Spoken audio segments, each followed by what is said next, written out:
Você com mais de 30 anos deve se lembrar no tempo em que o brasileiro saía para fazer as compras e fazia aquele estoque enorme para que valia para todo mês. Isso por culpa da inflação, em que os preços podiam variar muito de um dia para o outro. E o Doctor Entrevista de hoje vai falar sobre inflação e a cesta básica do brasileiro, da classe média brasileira e de Caratinga. Ao meu lado aqui hoje, Paulo César Ribeiro, economista e coordenador de extensão da Rede Doctor. Paulo, obrigado pela sua presença. Eu que agradeço aqui a oportunidade. Você veio aqui para falar desse ligeiro, mas que faz a diferença, aumento no preço da cesta básica de Caratinga. É isso mesmo? Como é que foi feita essa pesquisa? Exato. Primeiro a gente tem uma pesquisa lá na capital Vitória, do Espírito Santo, né? Que já tem 5 anos essa pesquisa, e é feita mensalmente com 30 itens que são consumidos pela classe média da região, né? E a gente trouxe esses 30 itens, adaptando aqui na realidade de Caratinga. Alguns produtos foram alterados pela própria realidade de consumo aqui. E agora em julho nós fizemos a primeira pesquisa para ter o ponto de partida. E em agosto a segunda pesquisa para ter a comparação, a análise comparativa, já registrando aí uma alta de quase 3% aí. 2,82% em agosto. Então isso aí já, nos moldes atuais de inflação, é considerado até um aumento considerável para o trabalhador. Então, o trabalhador que tem um aumento anual aí em torno de 6 a 7% nos acordos sindicais, né? Então, só num mês ter um aumento desse aí, ele tem que se preparar para sempre rever o orçamento e procurar as ofertas mais em contas aí do supermercado. Então, quando eu falei que ligeira alta, estava enganado, né? 2,82%, quase 3%, é um aumento considerável. Seria ligeira alta há 30 anos atrás. Hoje, como os aumentos salariais aí, o GC já bate quase 50% do aumento dele do ano, então é considerado uma alta. Mas a gente observa também deflações da cesta básica, né? Então há períodos que ela tem índice negativo, né? Desses 30 itens que foram pesquisados aqui em Caratinga, que você, junto com a sua equipe, está acostumado a fazer lá em Vitória, o que aqui em Caratinga a gente pode considerar como o chamado vilão? No mês de julho para agosto foi a chamada batata inglesa aí, né? Você tem as produções aí de Minas e São Paulo com um excesso de oferta em julho, e a estratégia para agosto foi os produtores aí fizeram uma colheita mais lenta, né, para poder ter menos estoque na praça, então para o preço voltar pelo menos ao normal.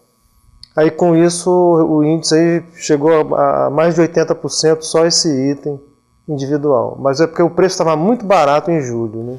E aquele produto que foi o amigo do consumidor?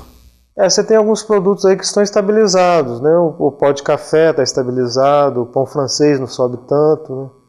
Você tem produtos que não têm assim, uma variação muito grande de um mês para o outro, né?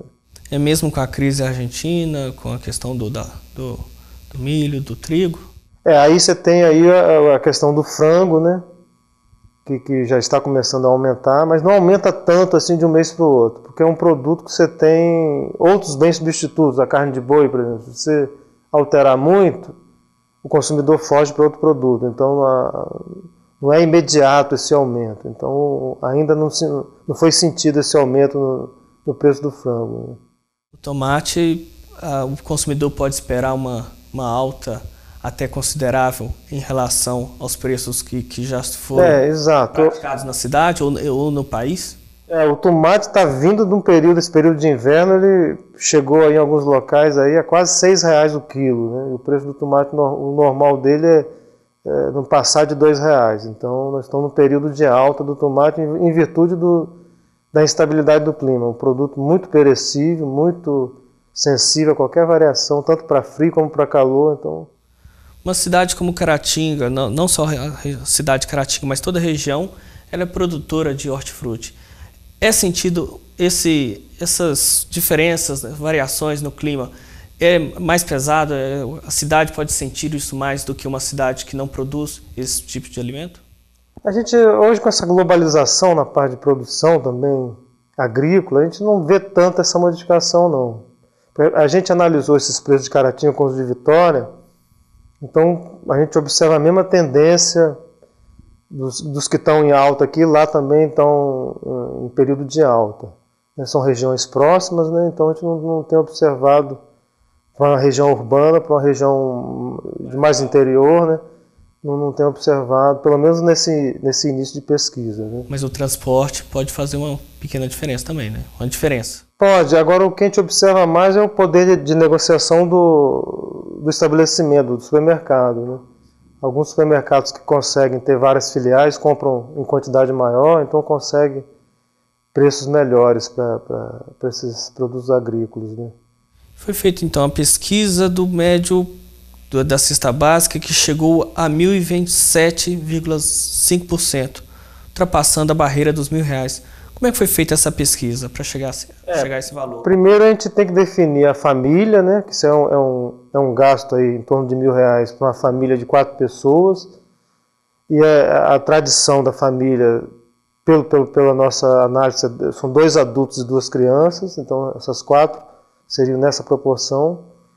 E a renda da classe média, que chega aí a esse valor, ela é em torno de 3 a 10 salários mínimos. Atualmente, para a aquisição dessa cesta, a família teria que ter uma renda familiar, a renda familiar em torno aí de 4 mil e uns quebradinhos aí. Acho que 4 mil seria a renda média da família para consumir uma cesta de... 4.073. Porque o restante seria para saúde, educação, moradia, né? Todo o restante. A cesta básica você não vai pensar apenas na alimentação, você tem que pensar em todos os outros fatores que contribuem para esse gasto mensal. Né? Para ele ter um gasto de 1.000, o restante ele vai usar em outros itens aí. Então a gente já tem essa proporção aí. Vale lembrar que no mês de julho o gasto mensal com a cesta básica da classe média brasileira foi de R$ 998,87, uma variação, um incremento aí de R$ 28,18. Paulo, vamos agora ao intervalo, mas quero que no próximo bloco você explique como é que foi o método de pesquisa, essa pesquisa que já é feita há 5 anos na cidade de Vitória, capital capixaba. O Doctor Entrevista volta depois do intervalo.